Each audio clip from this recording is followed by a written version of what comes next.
Okay, pagpatuloy na natin mga kapatid. Ang pag-uusapan natin ngayong umaga, love of money is the source of all kinds of evil. Okay? Sa Tagalog, ang pag-ibig sa pera ay pinagmumulan ng lahat ng mga evilness o mga maling gawain. Okay? Pagpatuloy natin. Sa 1 Timothy chapter 6 verse 10. For the love of money is a source of all kinds of evil. Some have been so eager to have it that they have wandered away from the faith. Dahil sa pagmamahal sa kayamanan o pera, nawawala na yung napapalayo na sila sa pananampalataya. Ano ba yung pananampalataya? Yung ikaw ay sumusunod sa utos ng Diyos. Okay? So, dahil doon, and it have broken their hearts with many sorrows. Okay? So, yun. So, dahil sa pagmamahal ng pera, ang tao ay naiinggit dahil sa yaman ng isang tao. No? Naiinggit siya. O, minsan din, yung mga mayaman na nga, wala pang kumpay ng paglikom ng pera. No? Walang tinatawag nito, walang satisfaction. Okay? So, yun yung epekto ng pagmamahal sa pera. No? Maraming mga evilness na nagagawa. Dahil sa pagmamahal niya sa pera o dahil sa sakim siya sa pera, nagnanakaw siya. No? Nagnanakaw. Kaya nga, considered na magnanakaw siya. No? Sa nangyayari sa gobyerno natin, ganyan. No?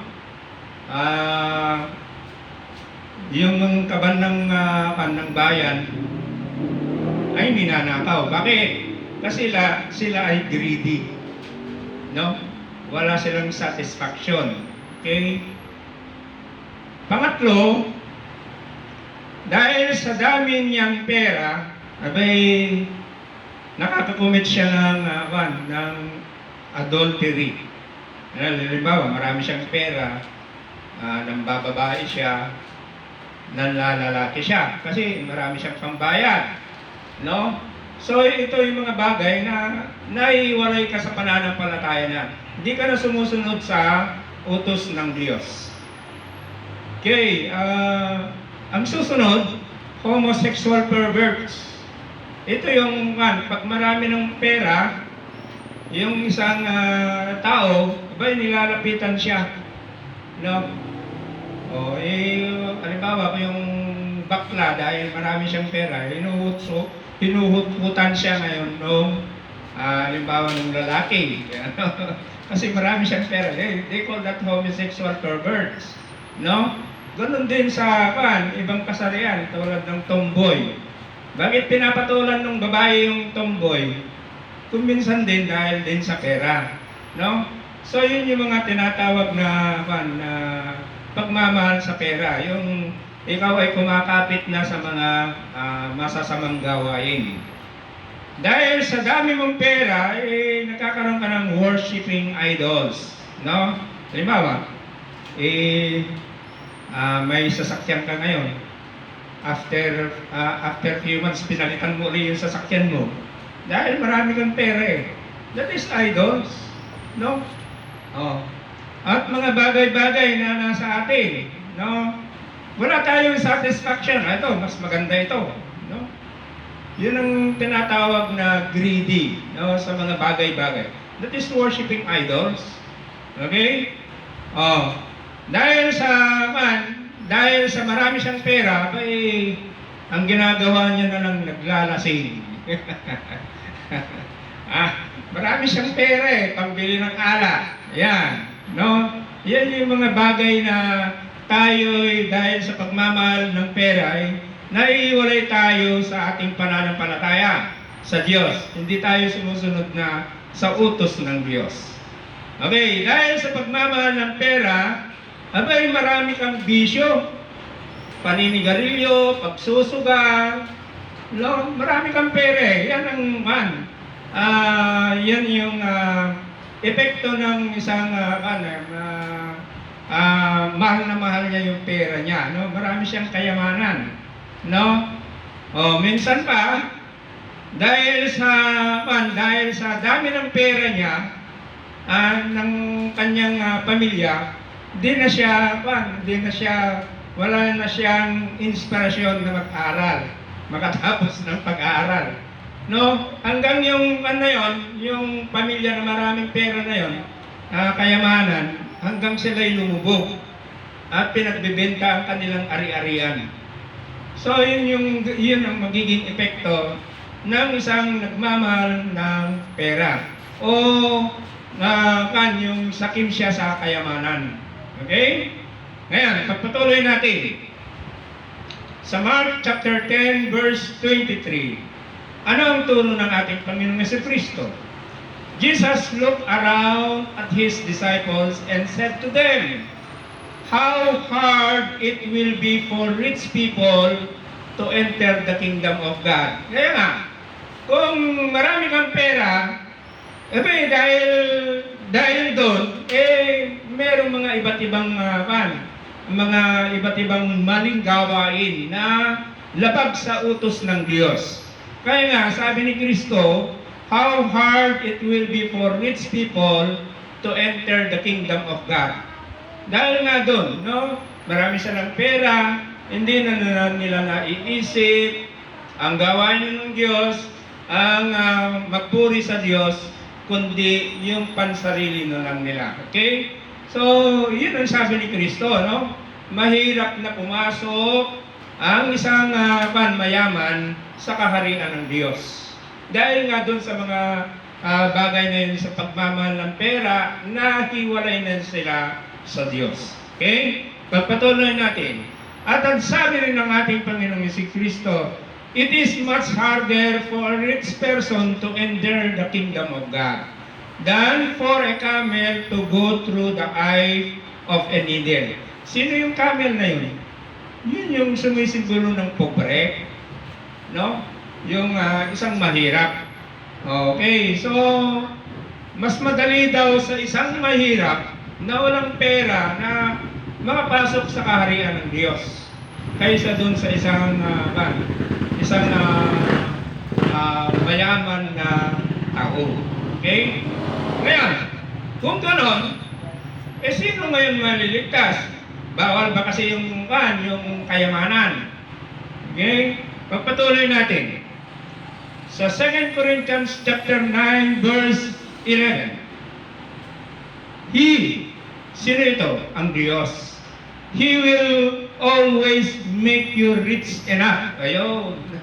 So He will always make you rich enough to be generous at all times. Yun. Kung greedy ka, sakin ka sa pera, ayaw mong tumulong sa kapwa mo. No, marami kang pera, pero hindi ka tumutulong sa kapwa mo. Lalo na yung mga nangangailangan ng tulong.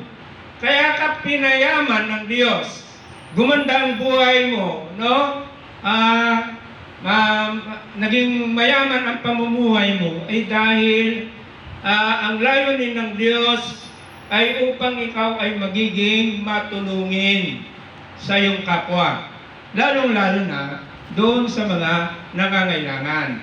So that many will thank God for your gift which they receive from us. You see that? Kaya, ang Diyos, kung nagkataon na naging ikaw ay pinayaman ng Diyos, punong-puno ng biyaya ng Diyos, yun ang layunin ng Diyos. Doon ay matuto tayong mamahagi ng ating kayamanan sa mga nangangailangan. Yun ang kung bakit tayo yumaman, kung bakit tayo pinagpala ng Diyos. ng kayamanan natin. Pagpatuloy natin. Sa Ephesians chapter 5 verse 16 to 17, make good use of every opportunity you have. So, ano yung opportunity? Halimbawa, pinagpala ka ng Diyos, yumaman ka. Gawin mo yung opportunity na yon na gagamitin mo yung kayamanan mo sa paglilingkod sa Diyos. Ihandog mo yung iyong kayamanan para sa kaharian ng Diyos at sa pagtulong ng iyong kapwa. Lalong-lalo na yung maliliit. Because these are evil days. Sa panahon natin, nila noon, evil days na. E di mas lalo pa sa atin ngayon, evil days. Okay? So, kung titignan ninyo ang nangyayari sa mga balibalita natin, abay dahil sa pera. Maraming corruption, maraming pagnanakaw, pag-hold up, dahil lang sa pera. Okay? Pero sabi ng ating Apostol Pablo, make good use of every opportunity you have. Ibig sabihin, you have to do good at all times, especially to our family. Yun ang isang turo pa ni Apostol Pablo, make good at all times. Sa lahat ng panahon, gagawa tayo ng mabuti. No? Lalong-lalo na sa ating pamilya. Don't be fools, then, but try to find out what the Lord wants you to do. So, huwag tayong ignorante, huwag tayong magpapaloko. No? Doon sa kislap ng kayamanan ng pera. Kundi, pwede naman magkaroon tayo ng kayamanan, ngunit kailangan gamitin natin sa mabuting paraan yung mga bagay na yun. Hindi yung nagkaroon ka ng maraming pera marami ka ng babae. Ano pa yung meron pa. Dahil nakita niya yung byuda, maraming pera, ginagatasan ng lalaki. Ganon, mga ano tawag doon? Sugar mommy. Yung mga ganyan. So nawawala na yung pananampalataya ng tao. Yung pagsunod niya sa Diyos dahil lang sa pera. Okay? So sa pagkakapit niya ng pera, yun, nawawala yung mga bagay na yun. So mga kapatid, alalahanin natin ang turo ng ating Apostol Pablo, make good use of every opportunity you have. No, do good at all times, especially in our family. Huwag tayong pasisilaw dun sa pera. Pero ang pera, yan ay ibinibigay ng Diyos bilang kayamanan natin upang sa ganon, gamitin natin sa pagpapalaganap ng kaharian ng Diyos at sa pagtulong ng ating kapwa, lalong-lalo na yung mga maliliit, yung mga mahirap. Amen? Amen. And God bless us all. Amen. Amen.